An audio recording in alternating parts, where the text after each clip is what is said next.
In a recent study of 77 deceased hockey players, 54% of the players had CTE, including Hockey Hall of Famer Bobby Hull. The study linked playing ice hockey for long periods can increase the player's odds of developing CTE later in life.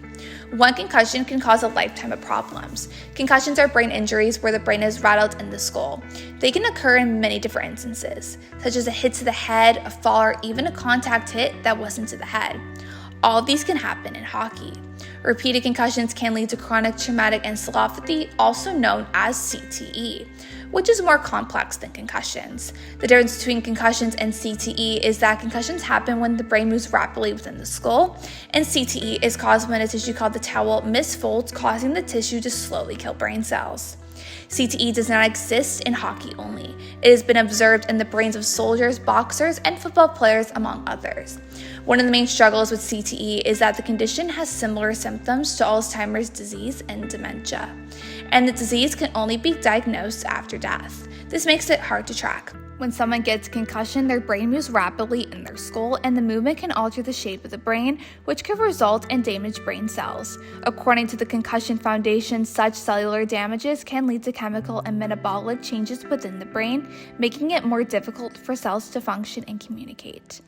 In the context of hockey, a major question remains: is contact the main reason for concussions in the sport, or do athletes sustain concussions beyond contact plays? Can I give the simple answer and say stop playing to contact? Right? I mean, that would be the way to remove it. I mean, it seems like there are more rules governing violence in sport broadly, right? And I think we're starting to see those changes within hockey also. And until you remove contact, until you remove violent collisions from the sport and the activity, you're not going to be able to remove the risk. I think there's a very big misconception on you only get concussions by being checked.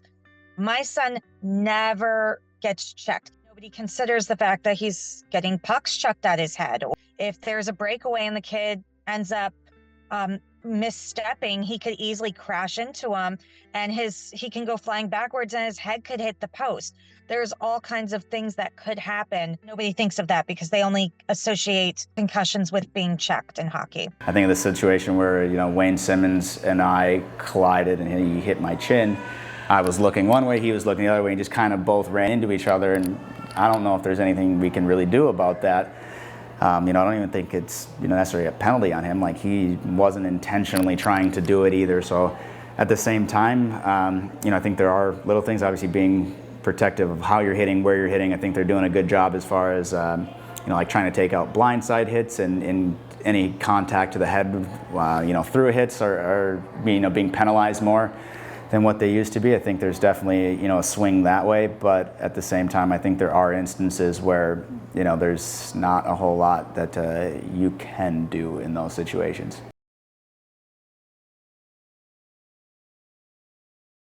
Stephanie and Andrew Galligan are the parents of young hockey player Aiden, who suffered from a concussion in 2023. Both Stephanie and Andrew are in their early 40s and live in Tampa, Florida. Stephanie is a lawyer and Andrew is a pediatrician. He didn't know what day it was 3 days later. But it's the second hit that you really have to worry about, because it's like your brain rattling around in your skull and the bruising, and it can heal. But if it has like a 1, 2, 3 punch, typically within the same 6-month period, you're at real risk for long-term damage. He was like living in a dark cave, like out of commission, not in school, barely functional for like at least 10 days, probably 2 weeks. And then he got back to normal slowly. They say it can take up to 6 months to heal, but at least for like a month, he was off for sure. It was obviously headache and pain. He had a little bit of like light sensitivity. And then in the coming like days and weeks after, some balance issues. So he's pretty, solid on his feet, but you could tell he's a little off with that. And then just a little bit, kind of problems with not memory, but just how his brain was like maybe a little bit slower with functioning. Jacob Weaver is a former amateur hockey goalie. Weaver suffered from 8 concussions in his 12-year career, each with different symptoms. Weaver is a 21-year-old server who's based in Brandon, Florida. I had a couple where I blacked out, so that was like an instant grade 3, but those would take, I'd probably sit in my room mostly all day in the dark, sleep, eat, and then take ibuprofen and stuff until it finally everything, the symptoms subsided, I was able to slowly start getting back into regular life. And then usually like 2 weeks after that, I'd finally start picking back up on the ice. But it would interrupt my school life a lot. Like I'd be out like weeks of school just from concussion. JT Brown is a retired professional player who also had his fair share of concussions throughout his 8 seasons in the NHL. Being in the league for almost 10 years, Brown learned the ability to trust himself as a player when it came to concussions. You're not doing a whole lot. You're sitting in a room and just kind of resting. You're fatigued and tired, and obviously once you start slowly, they have a step-by-step process to get back, and it's whether it's hey, go do a 5-minute bike today and we'll see how you feel. Then the next day if you feel good, maybe it's a 10-minute bike, and then slowly working your way up to like a full exertion. Obviously, but if there's ever a step back or you start feeling those symptoms again, you kind of have to reel yourself back in. I think that's the important part too, is you have to trust your body, trust yourself. Loss of balance, big one that always seemed to stick around for me. Memory loss has been a kind of a thing. Short term, I have trouble remembering stuff. But I haven't noticed much like longing effects so far, but that could be later in life. Professional sports leagues have concussion protocols, which a player must pass in order to start playing again after a bad hit or fall. However, Brown says improvements are still needed. Cleared concussion protocol, and I knew I wasn't good. So I could have gone back and played, but I think that's one of the instances where I got older and I got smarter. Sometimes you say, oh, I'm just okay, I want to play, but as I got older, you kind of realize the importance of your brain. As terrible as that sounds, like it takes that long, or getting a concussion to kind of realize it's not something you want to mess with, and I had to say like, hey, I'm not ready. Even though I can pass the test, something doesn't feel right with me. Although no evidence shows that athletes playing with an active concussion multiplies their risk of developing CTE later in life, there is backed up research that shows longer careers in ice hockey can lead to CTE.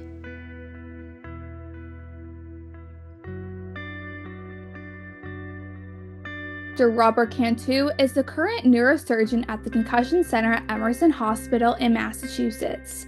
He has been treating and studying athletes with head injuries for about 4 decades, and he co-founded the CTE Center at Boston University. Chronic traumatic encephalopathy is defined by an abnormal protein called tau, a hyperphosphorylated form of it, that is toxic to axons and nerve cells and causes them over time to disintegrate and die.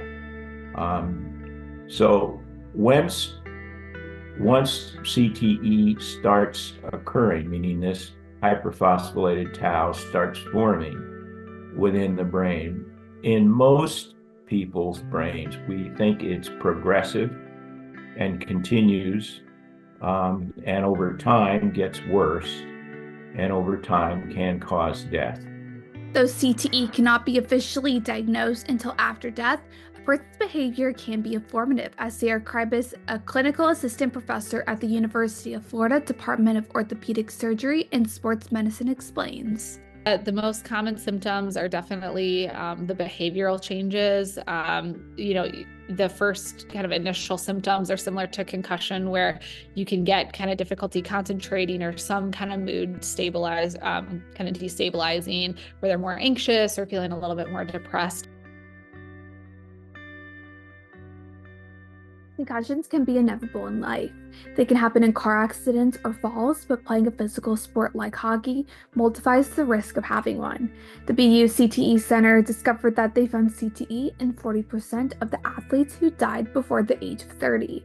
So what can be done to improve player safety? Once you acknowledge that there's the potential inherent risk or that there's a problem, once you acknowledge it, then you can start to do something about it. Educating not only the athlete, but also educating coaches, educating, like athletic trainers, parents, like all of that is so important. Knowledge of repeated blows to the head that can lead to repeated injuries to the brain, right? And what sort of symptoms might people need to be looking for to acknowledge that there's a potential concern with a brain injury, And then second, be willing to then sit out the amount of time that's required to let the brain heal. In the 21st century, the National Hockey League has started to take proactive steps to equip its players and coaching staff to detect signs of concussion more effectively. In 2019, the NHLPA created a concussion awareness video. It's like a video that everybody has to watch, kind of going over the signs of concussion, what the process to get back to play will be, but as far as, that's usually pretty much it. There's a couple, they have placards around, different rinks and stuff, like in the locker room, that's like asking, do you have concussion, are these your symptoms type thing. But a lot of the communication is, after a hit and then going through and talking with your medical staff and kind of just running through the checklists. In youth hockey, some education about concussions happens through documents sent to parents. You get a contract and it lists all the club rules and expectations of the players, and you'll have medical forms, and there's I believe it's a 2-page form for concussion awareness. A serious lack of education. Usually at the beginning of the seasons, coaches talk to parents, and it's a prime opportunity to present them with information. And I know it's a lot, and everybody's just so excited to get out there and start winning games, and you get really caught up in the hype of it. Unless you have a really good coach, specifically for us, it was a goalie coach that was aware of it being an issue. You don't have much support from like the coaching staff or rink facilities or managers or anything like that. It's kind of, it sounds mean, but it's like they don't seem to think it's an issue.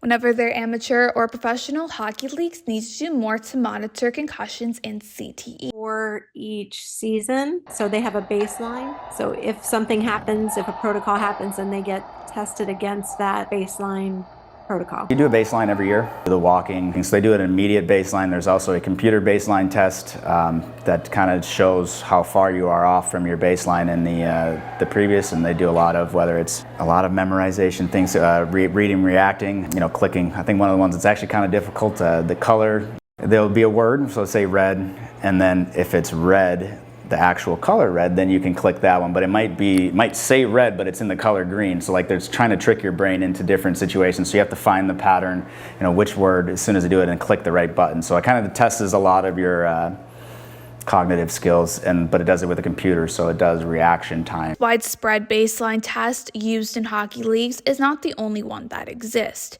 Several tests can be done in a doctor's office, like the Sports Concussion Assessment Tool.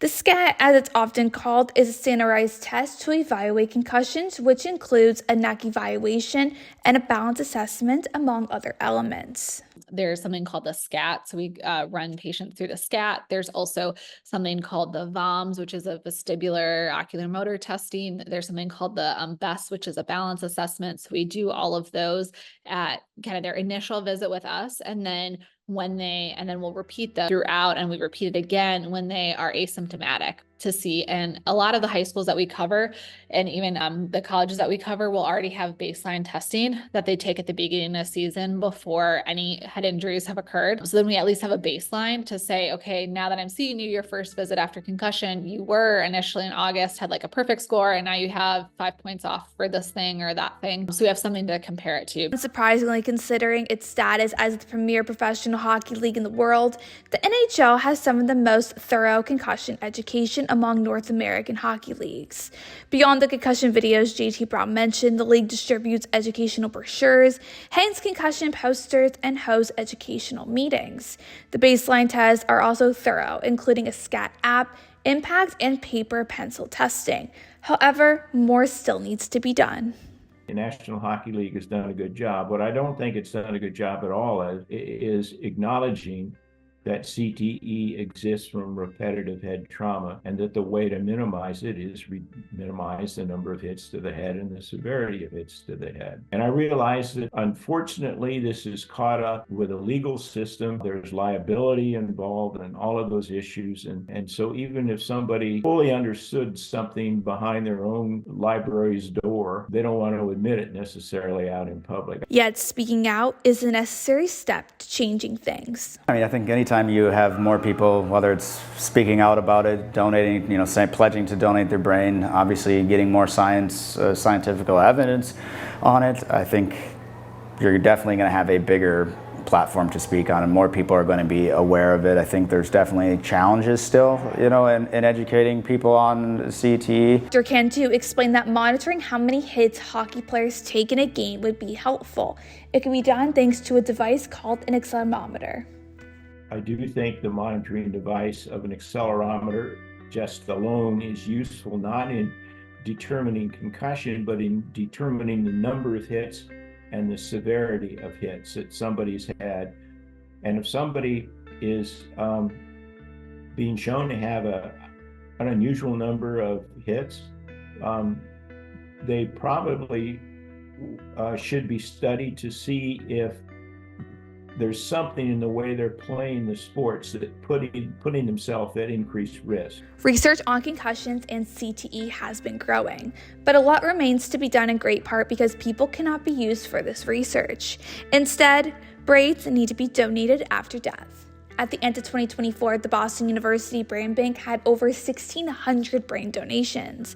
Many more will be needed to advance the research. We're not going to be able to treat or prevent CTE until we can not only diagnose it, right, but also recognize it. But even before that, we have to teach people that this is a problem.